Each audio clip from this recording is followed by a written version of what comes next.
주일입니다. 원래 이 어린이날이 있지요. 5월 5일 날이 어린이날인데, 원래 이 어린이날은 강정한 선생님이 그걸 만들었다고 합니다. 근데 세상 사람들도 어린이를 중요하게 여기는데, 바로 예수님도 어린이를 아주 중요하게 여겼어요. 그래서 바로 우리가 어린이 주일을 지키자. 어린이 주일 그러면 5월 5일을 맞출 수 없으니까 먼저 앞뒤를 계산해서 첫째 주 이렇게 하는 거고. 마태복음 18장에 보면은 예수님께서 이런 말씀을 하세요. 너희가 어린아이와 같이 되지 아니하면 천국에 들어갈 수가 없다. 우리는 구원받아야 천국 갈 수 있다 그러잖아요.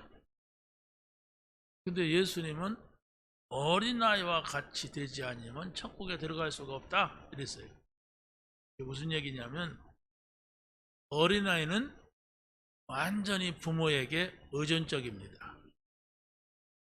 부모가 주는 것은 뭐든지 받아들여요. 부모가 없이는 살 수가 없어요. 아이는. 그렇죠? 그때부터 부모가 없다 그러면 그때부터 모든 문제가 다 와요. 그게 바로 인간이다. 하나님이 없으면 안 된다. 근데 받아들이지 않는다, 사람들. 어린아이 같이 부모를 의존하듯이 어린아이와 같이 순수한 마음을 가져야 이 믿음을 갖게 된다, 이겁니다. 그리고 또 마태복음 18장 5절에 보면은 어린아이를 영접하는 것이 나를 영접하는 것이다 그랬어요. 혹시 어린아이를 영접하는 게 예수님을 영접하는 것입니까? 그만큼 어린아이에게는 하나님의 형상이 들어있다는 거예요. 근데 어린아이가 점점 크면서 하나님의 형상을 잃어버리고 어떻게 합니까? 완전히 마귀 형상으로 바뀌죠. 그렇잖아요. 어린아이를 쳐다보면은, 여러분 애기가 이렇게 노래를 부르거나 이렇게 좀 행동을 하면 그 어린아이 쳐다보고 인상 쓰는 사람이 어디가 있어요?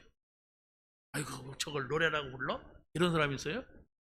그 사람은 아마 정신 이상한 사람일 거예요. 그냥 어린아이가 있으면 미소를 짓죠.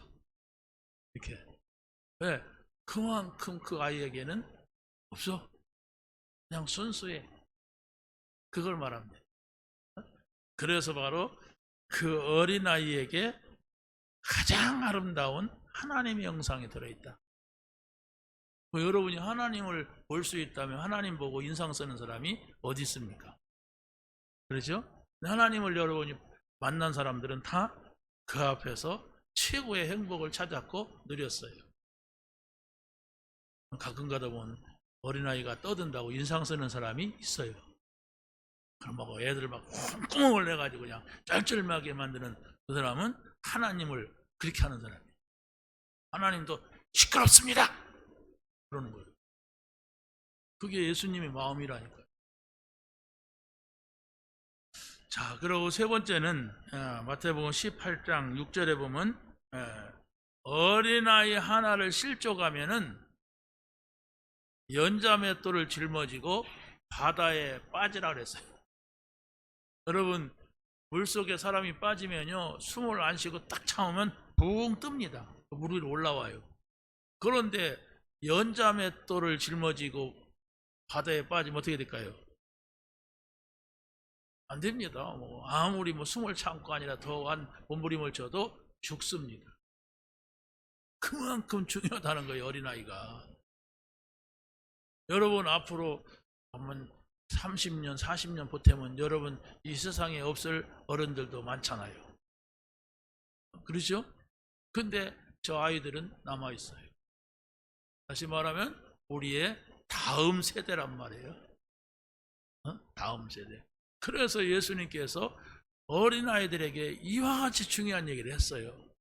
베드로가 예수님을 배반하고 다시 자기 업으로 돌아갔을 때 찾아가서 뭐라고 합니까? 네가 나를 사랑하느냐? 내 양을 먹이라. 네가 나를 사랑하느냐? 내 어린 양을 먹이라 이랬어요. 그래서 바로 여러분이 어린아이를 가르치거나 어린아이를 키우고 있다면 가장 하나님의 형상과 가까이 있다고 하는 거, 이걸 기억하면 돼요. 그걸 모르면은 어린아이를 귀찮은 존재로 여겨요. 어린아이를 내가 마음대로 해도 되는 존재로 알기 때문에 어린아이에게 많은 상처를 줍니다.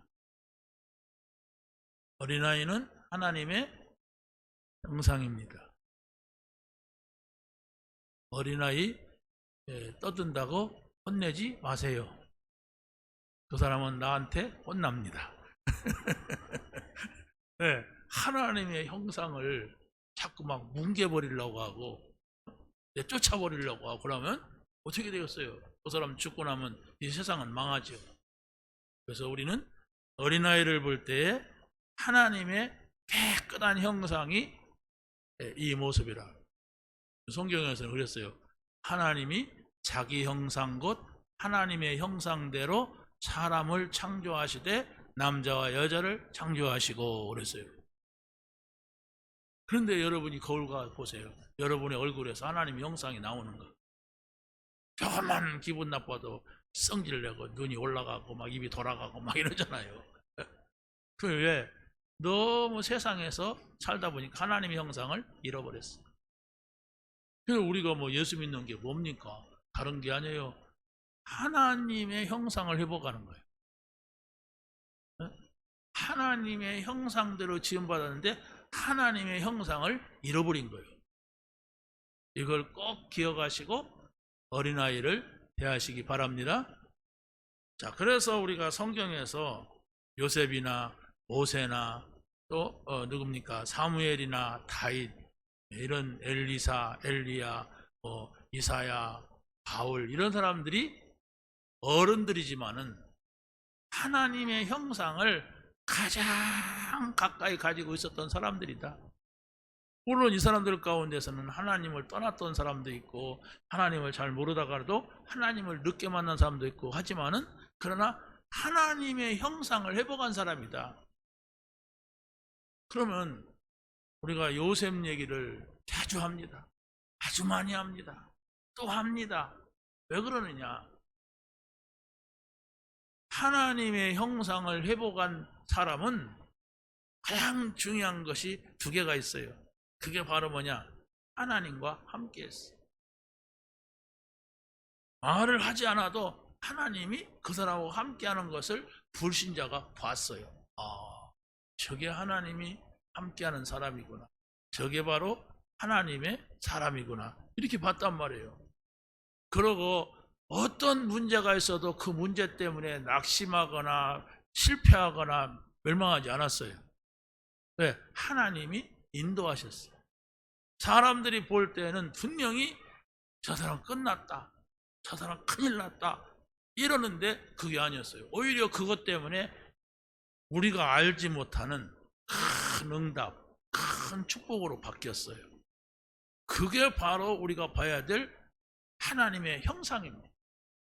다시 말하면 하나님의 형상을 회복하라. 하나님의 형상을 회복하면은 어떤 문제도 문제가 안 된다.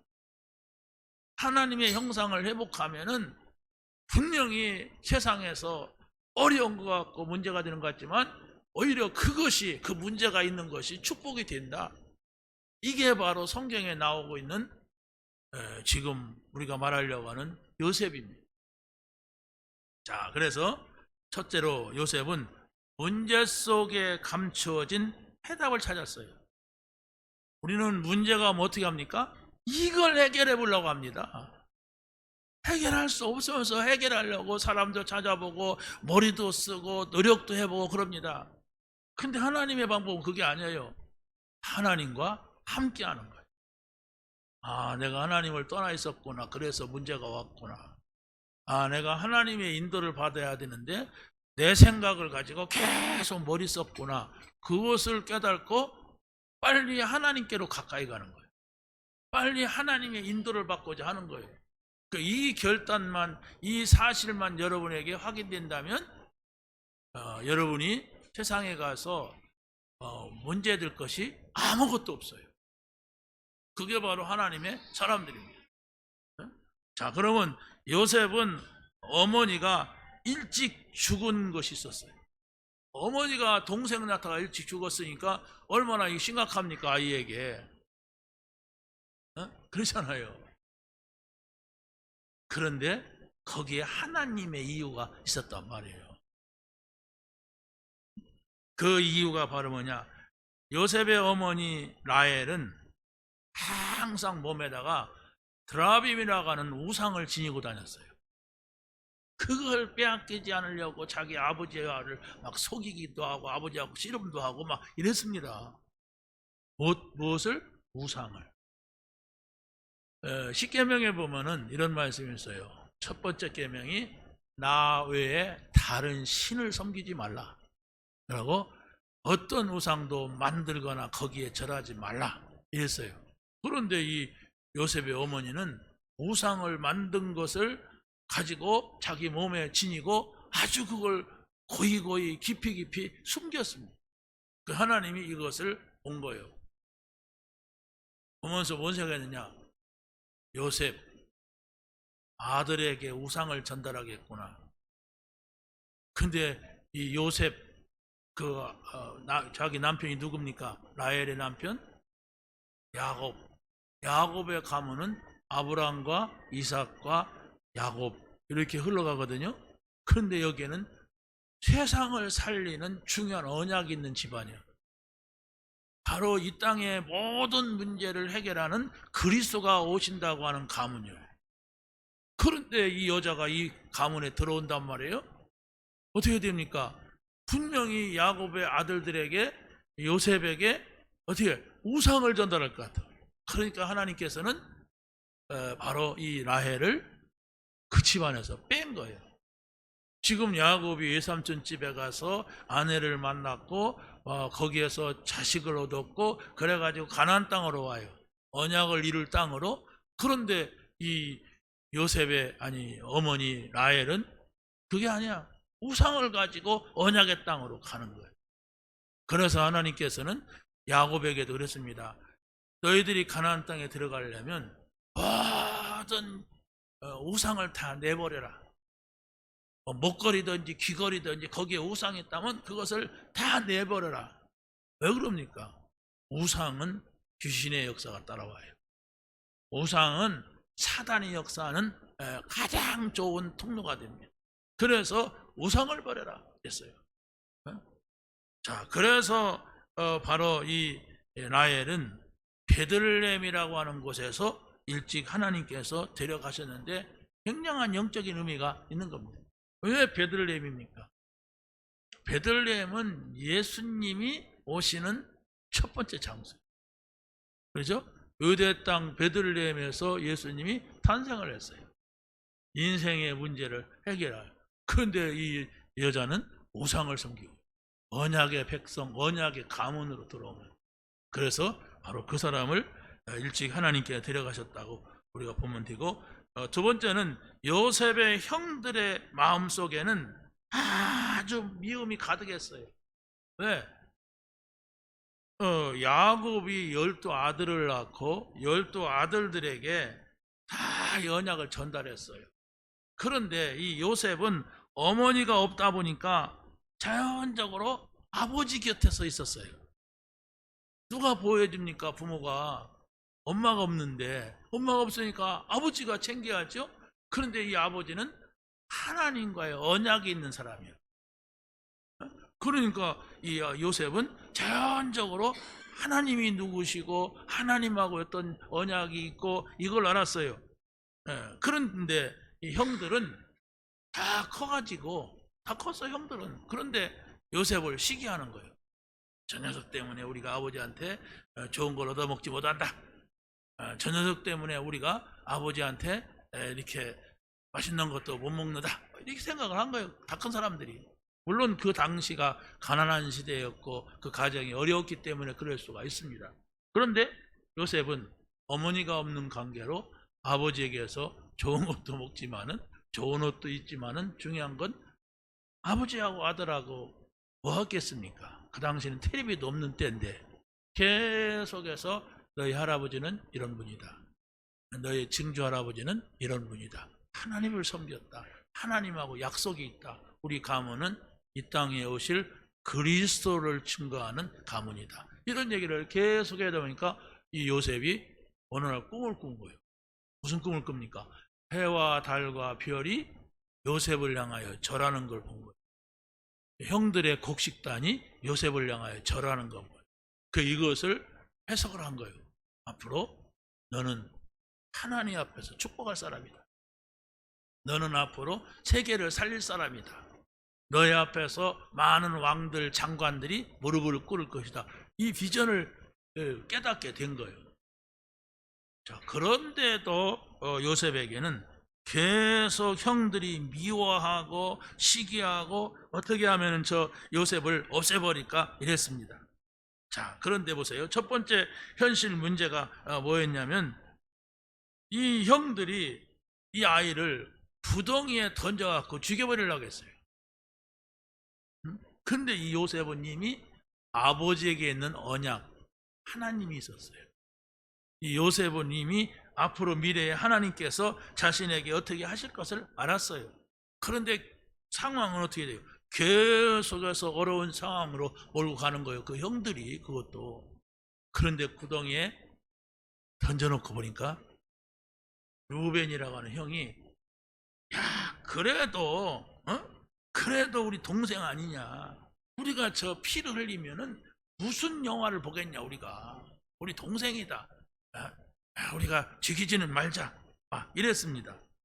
여기에서 하나님의 계획이 이루어지게 되는 겁니다. 그래서 이 아이를 옷을 벗어서 구덩이에 던지고 거기에서 또 유다라고 하는 형이 이 아이를 살리려고 하는 생각을 했던 겁니다. 그게 바로 뭐냐? 당장 우리가 구덩이에 이 아이를 빠뜨린다고 한다면 바로 우리는 죄를 짓는 것이다. 그러니까 죽이지는 말자. 차라리 이 아이를 저 노예로 팔자. 이랬던 겁니다. 그래서 바로 요셉의 이 어마어마한 사건 속에 감춰진 응답을 우리가 봐야 됩니다. 여러분 이걸 기억해야 됩니다. 하나님과 언약의 관계, 하나님이 아버지고 내가 하나님의 자녀다, 이런 관계가 맺어지게 되게 되면 모든 문제가 아니라는 걸 깨닫게 돼요. 우리는 뭐 나가도 문제가 있어요. 이런 문제 저런 문제 있는데 그걸 문제로만 안 보면 돼요. 그러면 하나님께서 해결하시고 응답하세요. 문제로 보니까 스트레스 쌓이고, 문제로 보니까 우리가 화도 내고, 문제로 보니까 싸움도 하고, 문제로 보니까 발버둥을 치죠. 근데 하나님께서는 약속을 줬기 때문에 모든 문제를 내가 다 해결했다. 그게 십자가예요. 십자가에서 예수님이 다 이루었다 그랬으니까 우리가 그 사실을 믿고 여러분이 마음만 딱 잡고 하나님께로 향하면 됩니다. 그게 하나님이 함께하는 거예요. 그러게 되면 분명히 문제가 왔는데 문제가 아니에요. 분명히 문제가 왔는데 그게 하나님의 축복을 받는 기회가 돼요. 이런 게 어디 있습니까? 우리는 세상에서 많이 배워가지고 이런 걸 찾으려고 하고, 세상에서 우리가 막 노력을 해서 이런 걸 찾으려고 하는데 성경은 이미 나와 있어요.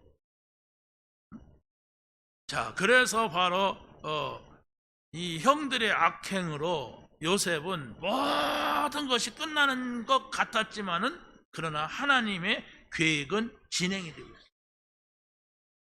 형들이 죽이려고 하다가 애굽에다가 은 20냥에 팔게 됩니다. 형들은 요셉을 아무 가치 없는 자로 봤어요. 요셉만 없다면 우리 집은 행복하게 되고 우리는 복받을 것이다, 이런 착각을 하게 된 겁니다. 사람을 짐승과 같이 팔았다고 하는 것은 굉장한 문제입니다. 여러분이 사람은 죽여서도 안 되고 사람은 팔아서도 안 되고, 그렇죠? 사람은 내가 하나님의 형상을 가진 존재라고 여러분이 여겨야 거기에서 응답을 받아요.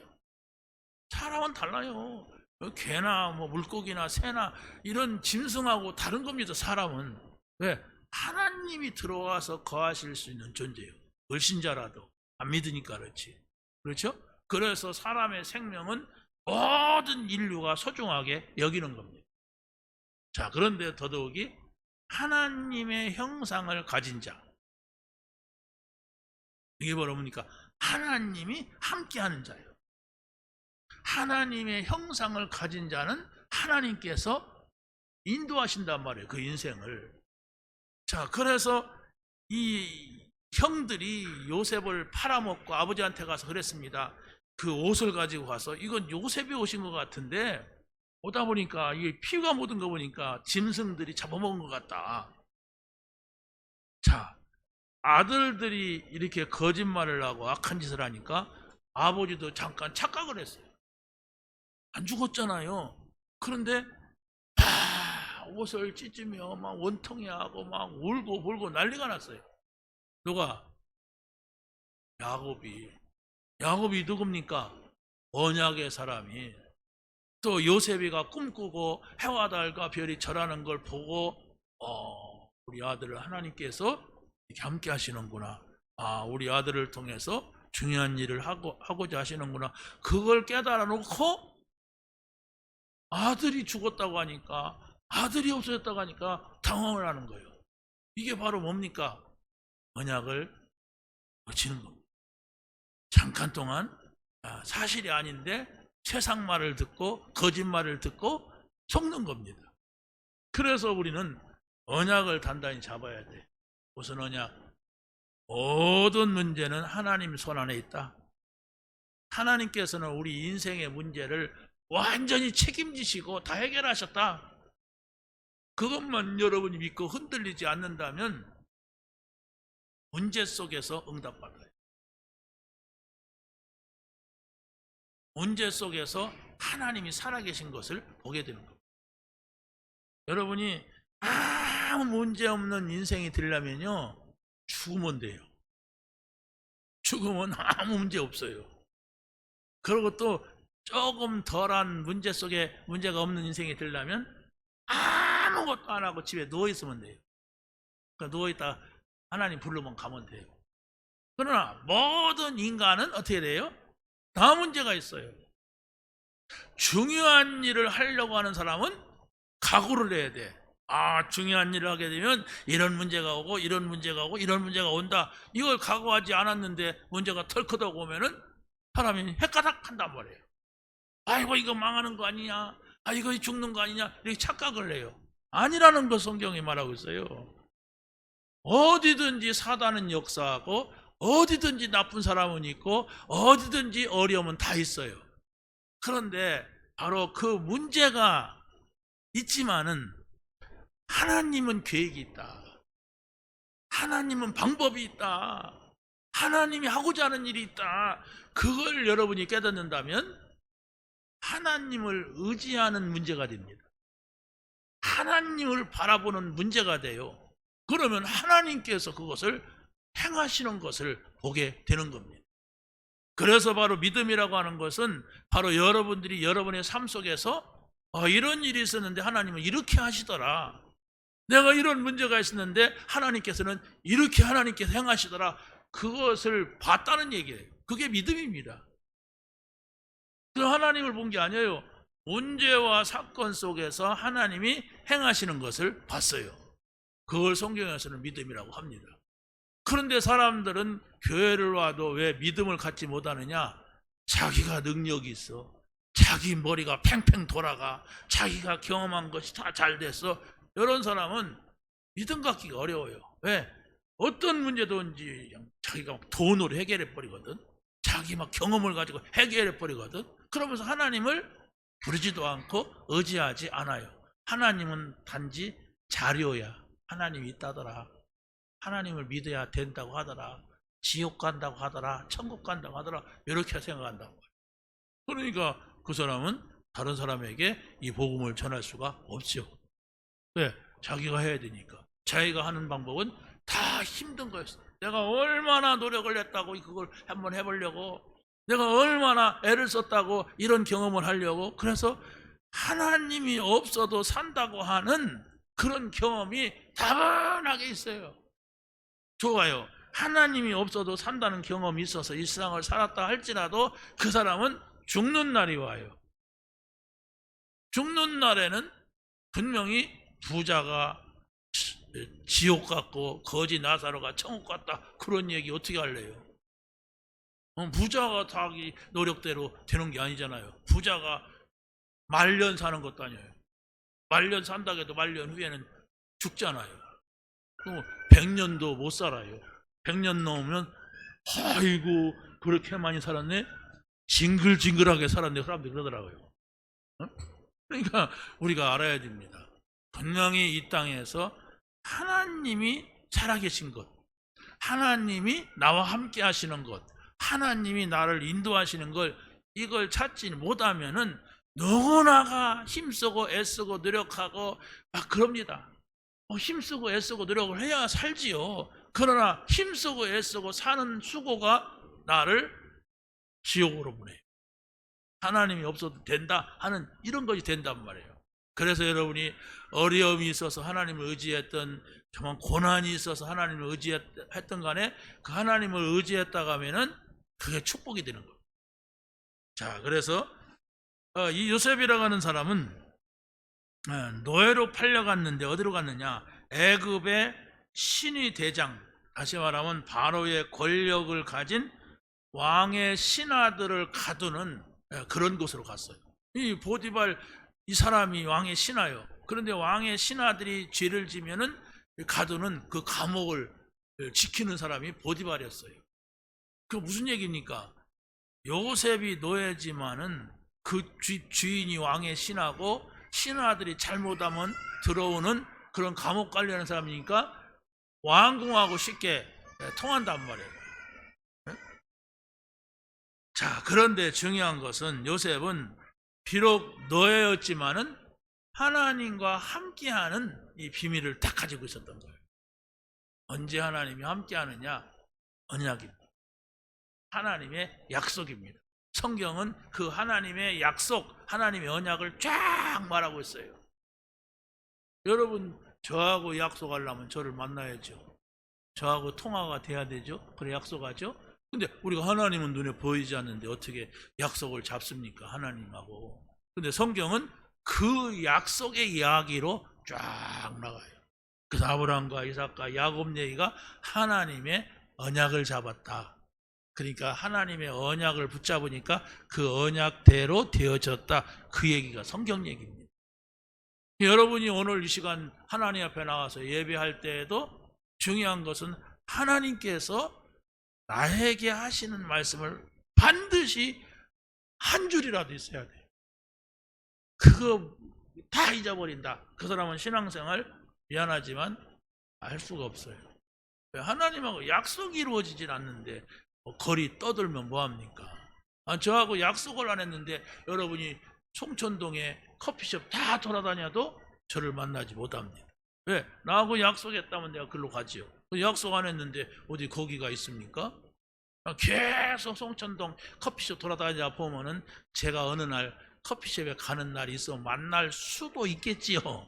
근데 그게 아니란 말이에요. 약속은 서로 양자 간에 정말 그걸 알아야 돼요. 하나님은 우리에게 뭘 약속했느냐? 그리스도를 약속했어요. 누구든지 주 예수를 믿으라. 그리하면 너와 내 집이 구원을 얻으리라.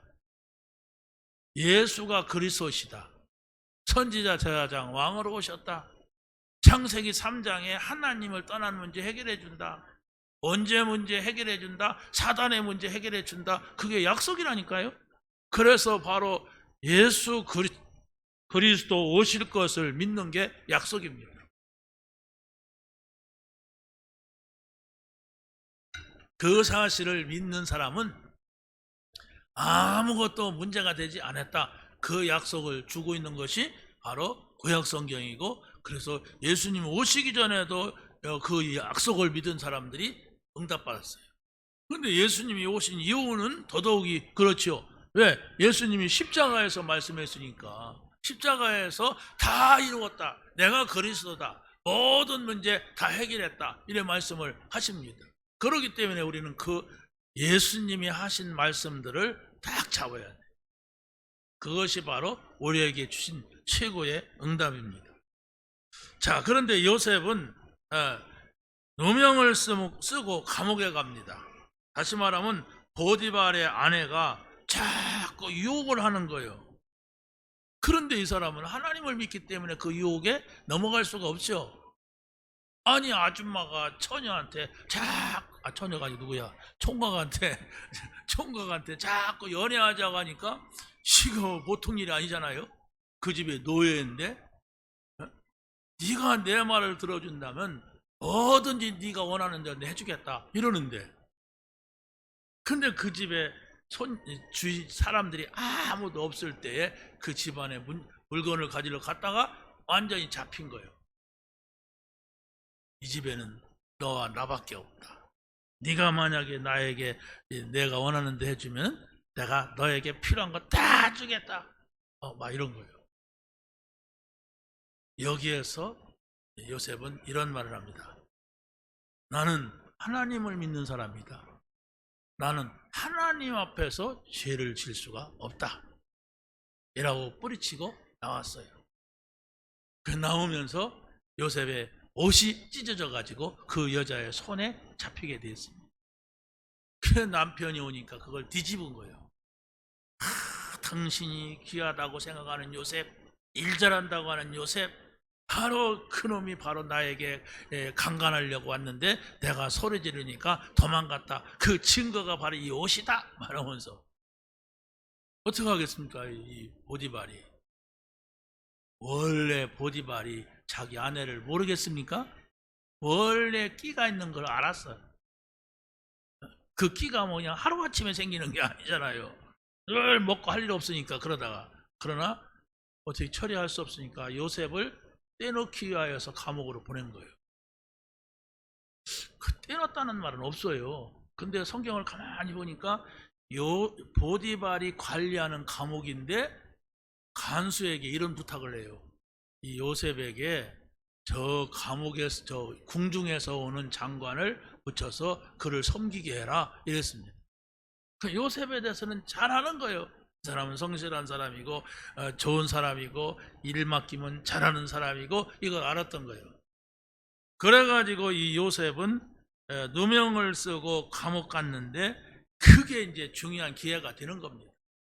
보디발의 집에 있으면 요셉은 아무리 그 집에 가정 총무가 돼도 노예입니다. 그렇잖아요. 노예로 계속 산다면은 무슨 유익이 있겠어요? 근데 이 사람이 요셉이 그 집에 일을 잘 해주고 인정받고 그러니까 그 집에서 놓아줄 리도 없죠. 빠져나올 길이 없는 거예요. 그런데 절묘한 누명 사건으로 이 집에서 나오게 되는 겁니다. 이걸 봐야 돼요. 하나님께서 행하시는 거. 분명히 내가 누명 쓴 것 같고 분명히 내가 억울한 일 당하는 것 같은데 하나님은 다른 계획을 가지고 있다는 거예요. 이 집에서 이 요셉을 계속 둘 수가 없다. 저 감옥에 보내야 된다. 감옥에 보내가지고 궁중 사람들과 연결이 되게 해야 된다. 이래가지고 감옥에 가서 또 누구를 만납니까? 왕의 식단을 맡은, 떡 맡은 관원장, 술 맡은 관원장, 이런 사람들이 한 사람은 죄를 지고 오고 한 사람은 누명 쓰고 왔어요. 그래서 이 사람들을 도와준 거예요. 이 사람들을 도와주니까 이 요셉을 기억하게 되죠. 그래서 이 사람 누명 쓰고 들어온 사람, 이 사람이 다시 복직 뜨는 시간표가 왔어요. 왕궁으로 갔단 말이에요. 요셉은 감옥에 나갈 때 당신이 나가게 되면 내가 억울하게 누명 쓰고 왔으니까 좀 나를 이곳에서 나가게 해달라 이랬어요. 답답하면 그러겠습니까? 그런데 그 사람은 요셉을 잊었더라 그랬어요. 성경이 그렇게 기록하고 있어요. 요셉은 답답했겠죠. 왜 그 사람이 나를 좀 꺼내줄지, 막 꺼내준다고 해놓고 잊어버리는가. 참 이렇게 생각했겠죠. 근데 거기에 또 하나님의 계획이 있는 거예요. 우리는 답답하지만 하나님의 시간표는 따로 있는 거예요. 그 나라의 공무원이 되려면 나이가 30세가 돼야 돼요. 최소한 30세가 돼야 되는데 이 요셉은 30세가 안 됐어. 그래서 하나님께서는 요셉이 30세가 될 때까지 거기다 가둬놓고 저 임금님에게 문제를 일으킨 거예요. 바로 이 애굽의 바로 임금이 꿈을 꿨는데 그 꿈을 꾸고서 잠을 잘 수가 없어요. 사람이 잠자고 싶은데 잠 안 오면 어때요? 그거 같이 힘든 게 없어요. 힘든 겁니다, 그게. 여러분, 다 그런 건 아니지만은 밤에 잘 때 커피 한 2-3 잔 잡수고 자봐요. 그러면 되게 잠 못 잡니다. 그렇죠? 그런 거란 말이에요. 그런데 이 왕이 너무 힘드니까 막 신하들을 괴롭히니까 그 감옥에서 누명 쓰고 갔다 왔던 술 맡은 관원장이 생각을 한 거예요. 저 감옥에 가면 히브리 사람 요셉이 있지. 그 요셉이라는 청년을 데려온다면 이 문제를 해결할 수 있을 것이다. 그래가지고 요셉을 왕 앞에 데리고 간 거죠. 그러니까 왕이 그런 말 합니다. 야, 네가 무슨 꿈을 꾸었든지 다 해석을 한다며? 나를 좀 도와달라. 이랬던 겁니다. 자, 그래서 바로 거기에서 왕의 꿈을 해석을 합니다. 무슨 꿈을 꿨습니까? 살찐 소 7마리가 언덕에서 풀을 뜯는데 빼짝 마른 소 7마리가 와서 그걸 다 잡아먹었다. 잘 익은 곡식 7개가 있는데 쭉정이가 나타나서 그걸 다 먹어버렸다. 그런데 중요한 것은 내 머리가 아프다. 이게 무슨 꿈인지 나는 궁금해가지고 머리가 아프고 난 잠을 잘 수가 없다. 이랬던 거예요. 그러니까 요셉이 아니 감옥에서 나온 사람이 말 한마디 잘못하면 왕의 말 한마디에 의하여서 사형도 당해요. 그 왕정시대는 그랬습니다. 그런데 여기에서 요셉이 딱 하나님 앞에 생각한 거예요. 하나님이 이 왕에게 나를 왜 세웠는가? 왜 나를 붙였는가? 하나님 무슨 뜻입니까? 이렇게 기도할 때 하나님께서 그에게 가르쳐줬어요. 살찐 소 7마리는 이 나라에 7년 동안 풍년이 온다는 것이다. 빼짝 마른 소 7마리는 이 땅에 바로 흉년이 온다는 것이다. 그래서 바로 왕은 이 7년 동안 풍년이 올 때 곡식을 모으고 창고를 짓고 또 모으고 해가지고 그 곡식을 모아두면 7년 흉년이 왔을 때에 그 곡식을 팔게 되면 이 나라뿐만 아니라 다른 나라에서 곡식을 사려고 은금을 가지고 올 것이다. 그러면 그 나라에서는 은금이 한계가 있기 때문에 나중에 땅도 팔 것이다. 그러면 임금님께서는 그 은금을 가지고 땅을 사십시오. 그러면 온 천지가 다 임금의 나라가 될 것입니다. 그러면서 하나님께서 이 일을 정했습니다.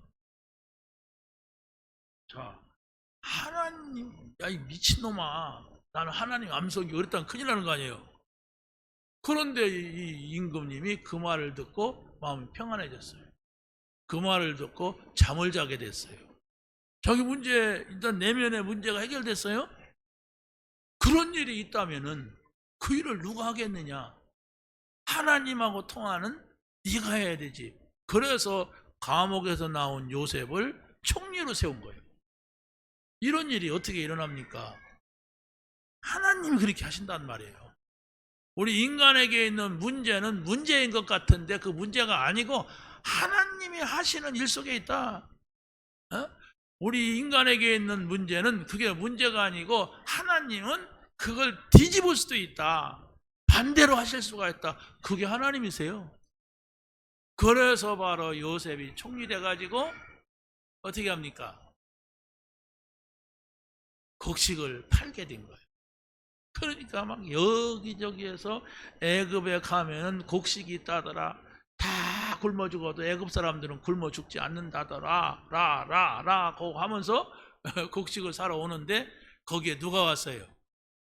자기의 형들이 온 겁니다. 자, 그래서 마지막으로 요셉은 성공 속에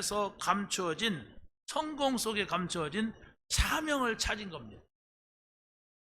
내가 총리가 되면 돈 벌겠구나.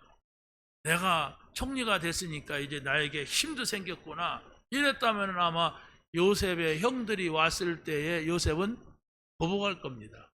그런데 요셉은 감옥에서 만난 관원장을 만난 것도 바로 왕에게 가서 이 말을 전하는 사명이었고, 그리고 자기의 형들이 찾아왔을 때에, 다시 만났을 때에 가족을 향한 사명을 가진 거예요. 아, 우리 가족을 살릴 수 있는 기회구나, 이렇게 본 거예요.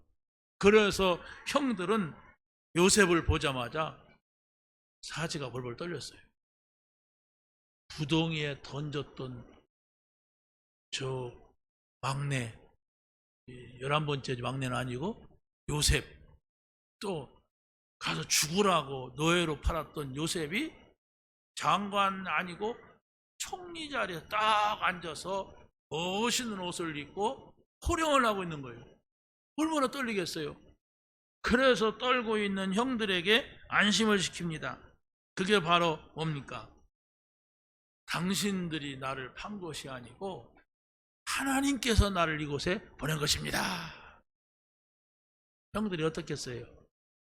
아이고, 다행이구나. 우리 동생이 하나님 때문에 원수 갚지 않겠구나. 그럴 거 아니에요. 그런데 이 형들이 믿음이 없는 거라. 하나님을 안 믿어. 같은 아버지 아들들에도 하나님을 안 믿으니까 그 말이 들리지가 않는 거예요. 왜? 자기네 같으면 원수 갚지. 자기네 같으면 당장에 그냥 처단하지. 그런데 하나님이 하셨다고 하니까 하나님이 하신 얘기가 뭔 말인가를 못 알아듣는 거예요. 그래도 그렇지 우리를 처단할 거야. 아, 아버지가 살아계시니까 아버지 속상할까 봐서 안 하겠지. 분명히 그냥 안 될 거야. 그러고 이제 요셉이가 당신들의 자식들과 아버지를 모시고 이곳으로 오세요. 내가 다 살리겠습니다.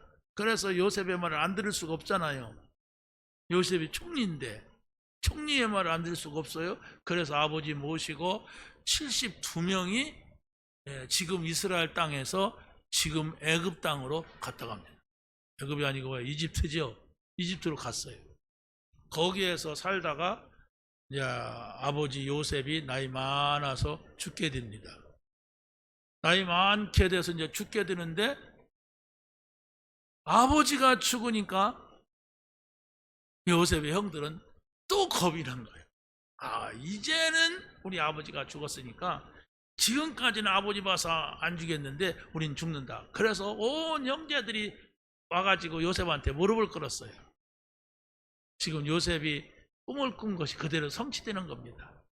총리님 살려주십시오. 그동안 우리가 너무나도 잘못했습니다. 그러니까 요셉이 그랬습니다. 당신들은 나를 죽이려고 이곳에 팔았지만은 하나님은 그걸 선으로 바꾸셨습니다. 여러분, 아무리 요셉이 좋은 말을 해도 안 믿으면 소용없어요. 안 믿으면 불안한 거예요. 그냥 보복 안 당하는데 당할 것 같은 게 불안한 거예요. 원수 안 갚을 건데 갚을 것 같으니까 불안한 거예요. 그게 차이입니다. 믿으면은 돼요. 원수를 믿는 것이 아니라 하나님을 믿으세요. 요셉이가 나를 믿으세요. 나는 착한 사람입니다. 나는 절대로 원수 갚지 않습니다. 그걸 말한 게 아니에요. 하나님께서 생명을 구원하시려고 먼저 저를 이곳에 보냈습니다. 하나님께서 당신들은 나를 죽이려고 이곳에 팔았지만은 좋습니다. 그건 사실입니다. 그러나 하나님은 그걸 선한 일로 바꿨습니다. 계속 하나님 얘기를 하는데 하나님을 믿지 않으니까 요셉의 말을 알아듣지를 못한 거예요. 그 차이입니다. 여러분, 제가 여러분들에게 위로를 한들 위로가 되겠습니까? 여러분이 너무 너무 어려운 일을 당하거나 정말로 내가 해결할 수 없다는 고난을 당하거나 그럼 어떻게 됩니까? 그냥 거기에 빠져서 그 슬픔에 빠져서 자기 연민에 빠져갖고 울어요. 여러분 계속 울어보세요. 그럼 마음에 한이 생깁니다. 큰 상처가 생겨요. 그러면 그걸 고칠 수가 없어요. 여러분의 슬픔, 여러분의 고통을 여러분이 거기에 빠지면 안 됩니다. 근데 하나님이 없으면 다 빠져요. 하나님의 소리를 들으시기 바랍니다. 하나님께서 행하시는 것을 들으세요. 하나님이 나와 함께 한다면 언제든지 이렇게 질문을 던져보세요. 이 문제가 있다 할지라도 이런 사건이 있다 할지라도 하나님이 함께 한다면, 하나님이 나를 인도하신다면 이렇게 질문을 던질 수 있는 게 믿음이에요. 그런 사람들은 그 질문을 못 한단 말이에요. 왜? 안 믿으니까. 안 믿는 증거가 문제 오면 바로 걱정해버려. 바로 염려해버려. 바로 두려움 속에 휘말려버려. 그게 바로 오늘날 교회만 왔다 갔다 하는 사람들의 10년 믿고 20년 믿어도 그 타령이에요. 그냥 안 믿어. 그럼 어떻게 할까? 큰일 났네. 걱정된다. 이거밖에 없어요. 오래 믿으신 분들 바꾸시기 바랍니다. 하나님이 나와 함께하는 게 맞냐? 여러분이 문제가 와도 이거 어떻게 하면 좋겠습니까? 하나님 해결해 주세요. 하지 마세요. 하나님을 믿으면 돼요. 하나님 살아계신 것을 믿습니다. 지금 나와 함께 하시는 걸 믿습니다. 하나님은 능히 이 문제 선하게도 해결하고 악하게도 해결할 수 있는 능력이 하나님께 있습니다. 하나님의 인도받게 해주세요. 성령으로 나를 인도해 주세요. 이렇게 그때만이라도, 고통당할 때 그때만이라도 우리가 믿음을 갖는 기도를 해야 돼요. 믿음을 갖지 못하는 기도는 우상숭배입니다. 내가 해결해 보려고 기도하는 거예요. 누가 좋은 사람이 찾아와서 나를 도와주기를 바라면서 기도하는 거예요. 그게 종교입니다. 우리는 종교를 믿지 않아요. 하나님을 믿는 거예요. 하나님이 살아계셔서 지금 나와 함께 하신다. 이걸 믿는다면 여러분이 그냥 아무 말이나 막 기도하지 않고 하나님 앞에 질문합니다. 하나님도 우리에게 질문하거든요. 아담과 하와가 범죄했을 때 아담아 네가 어디 있느냐? 그건 아담이 숲풀 속에 숨어 있는 걸 몰라가지고 질문한 게 아니에요. 너의 정체성이 뭐냐? 이걸 말합니다. 너가 지금 서야 될 자리가 뭐냐? 이걸 말하는 거예요. 그러고 뭐라고 합니까? 가인이 범죄했을 때 가인아 네 동생 아벨이 어디 있느냐? 이랬어요. 그러니까 하나님이 그걸 모릅니까? 하늘에 계시면서 창조주신데, 그런데 이 가인은 뭐라고 하느냐? 내가 가인을 아벨을 지키는 사람입니까? 이렇게 반문을 던졌어요. 여러분이 어떤 입장에 있든지 하나님은 여러분을 보고 계십니다. 그러고 뭔 말을 하는가, 어떤 행동을 하는가 그걸 보세요. 그러면서 네가 왜 거기 있느냐? 그렇죠? 네가 왜 거기 있느냐? 왜? 내가 안 믿는 자리에 있어. 내가 고민하고 있어. 하나님을 믿으면서도 염려하고 있어. 하지 말라고 하는 거예요. 하나님은 여러분과 함께 계십니다. 하나님은 여러분들을 인도해 주시려고 그래요. 다만 무조건이 아닙니다. 나를 믿어라. 내 말을 들어라. 이겁니다. 여러분이 한 주간 동안 살 때에 여러분의 생각대로 살지 말고 하나님이 함께 하심을 누리며 하나님의 인도받는 여러분이 되시기를 예수님의 이름으로 간절히 축복합니다. 하나님 감사합니다. 주신 말씀 붙잡게 하시고 이 말씀을 누리며 이 말씀을 증거하는 증인의 자리에 있게 하여 주옵소서. 예수님의 이름으로 기도하옵나이다. 아멘.